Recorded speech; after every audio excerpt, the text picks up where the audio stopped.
pick an object and import it, and we're going to reproduce just 1 or 2 parts. If you want to challenge yourself, reproduce whatever it is fully. There's some things under primitives that would help me out, such as the Taurus for a wheel and the pipe. Pretend they don't exist. If you want to play with them, cool. If I go under the attribute editor for any of these primitives, the third tab over, there's different parameters under that tab. This is the pipe. Increasing the thickness would be something very useful as well for this. And then the curvature, how round it is, will be controlled by the subdivision axis.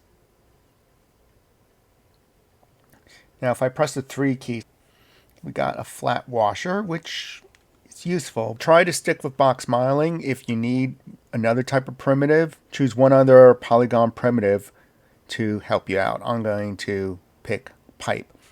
Play with each one and explore them.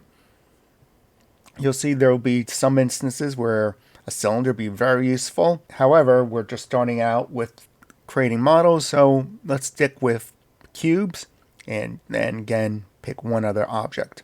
So my object of today is pipe. As just shown, the third tab over will help you out with parameters. And I'm going to play with it again. I'm going to increase the subdivision axis to this. I want it to be pretty smooth on the inside. I'm going to rotate this object, holding down the J key.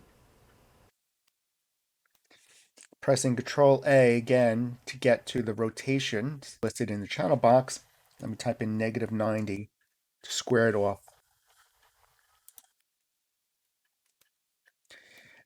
Now, an important one that I used on purpose or didn't use on purpose, depending on how you look at it, is the number of height cross sections. If I had too many of these, I wouldn't be in control, it'd be too dense. So I'm leaving it at 1. This way I can practice box modeling to get this object made. I'm focusing in on the wheel.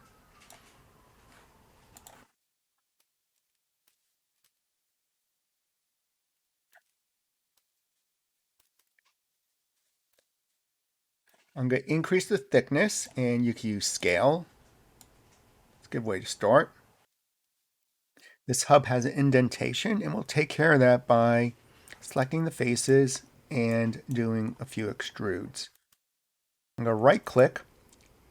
I'm going to turn off soft selection by pressing B key. Now here's a fun tip. If you select a face and you zoom in and then shift double click the face next to it, click click, it usually selects everything. So I'll do that one again.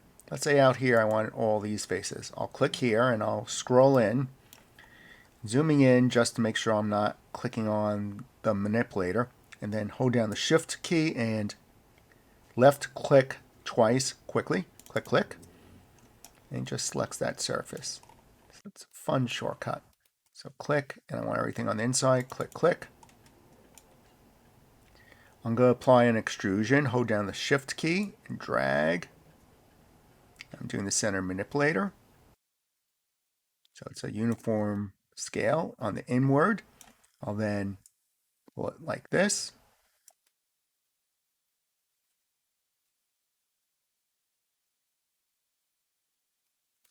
I'm going to make another extrusion, holding down the shift key and dragging it like this. I'm looking for hard surfaces for this type of stuff.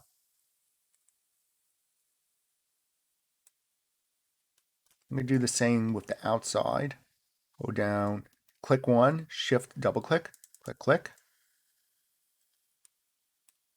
Use the scale, I'm going upward, and it gives me this ugly side.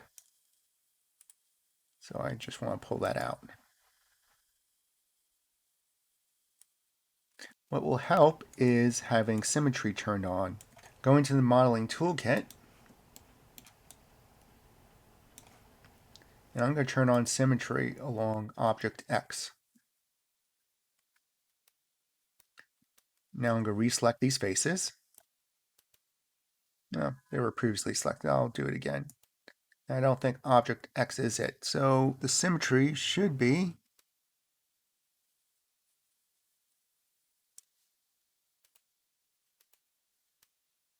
object Y. Y is up, so it's flipping across the Y-axis. Clicking here, shift clicking here. Now I'm going to hold down the shift key and extrude.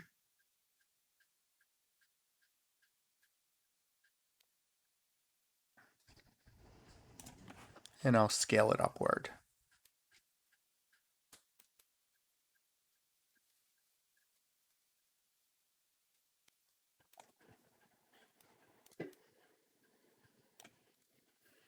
I'll pull out this edge. I'm going to edge mode, shift double click this edge, and I'll just pull it out like this.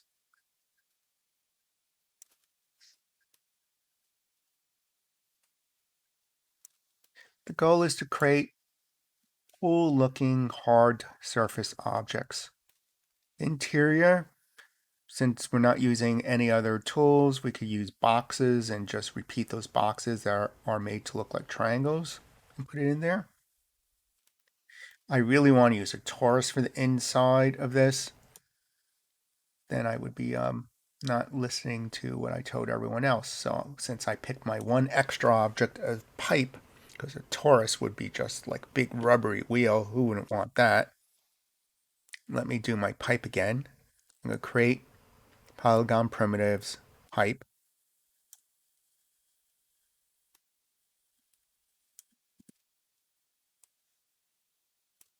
Rotate it 90 degrees, or down the J key. Checking the channel box to make sure it says either 90 or negative 90. That's good. Going to increase the subdivisions of this, make it rounder. So my goal is to get this cool, and let me just show you a torus. That's what I want, but on here, I need to do it out of a primitive like this. Move into position, I'm going to scale it up.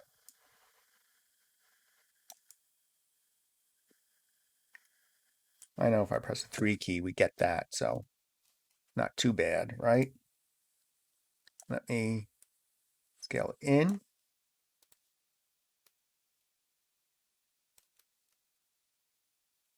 I want to make sure my inner radius is not too small so it doesn't stick through the hole. And I'll just adjust the thickness. Very sensitive. Okay, now let me press the 3 key.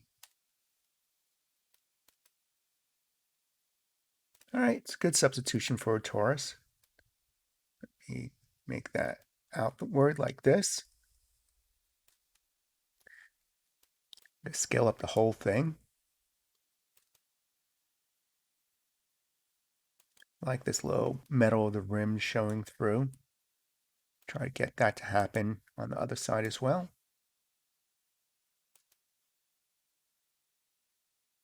Needs a little more scaling along one axis. I'm going to select all the faces on the outside. Press the 1 key because it was simpler. So I'm going to click here, shift, double click to select all those. And I'll scale them upward to make it bigger. Because I want puffy wheels. Go back to object mode. I want a little more definition on my rim. Instead of it just coming to an edge here.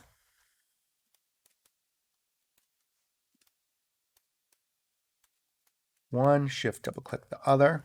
I'm going to use the multi-cut tool, modeling toolkit, multi-cut. Hold down the control key. Go wire in this uniform region going all around that. And I wanted that so this way I could kind of square off this rim. A little too big. I'm okay with it for now. Squaring off that area. If I need another one for indentation, now I'll make my tire a little fatter. Multi-cut tool. Click. Now let me select that inner edge. going around here. So Shift, double click on the one next to it. Now I can pull that out.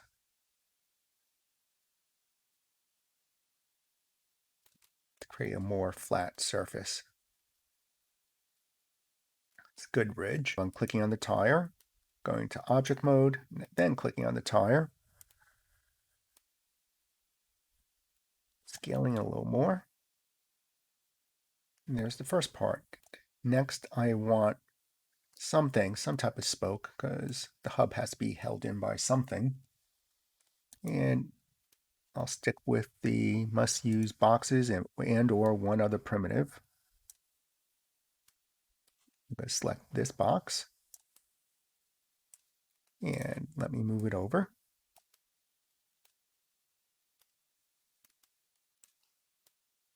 Going to the vertex level, selecting the vertices on the bottom. I have symmetry along the y-axis on, and this is good to have the modeling toolkit open to give you a heads up. Turn it off. I just want the vertices on the bottom selected. So I'm going to scale it in. And then I'll flatten out everything. Going to the object level, scale tool, make it flatter. Let me move it inside, and then I'll do one new thing. I want to duplicate this and rotate it. If I rotate it, it's going to rotate around here. So if I held down the Shift key and cloned it, get a rotation like that, which I'm not interested in right now. Objects transform around their pivot point. Press the D key.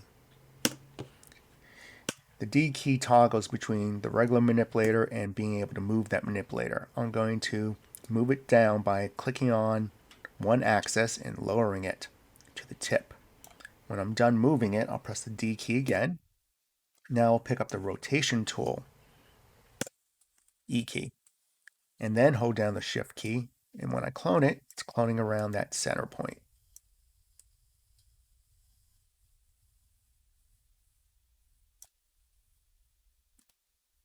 Let me make one more and I'll distribute it.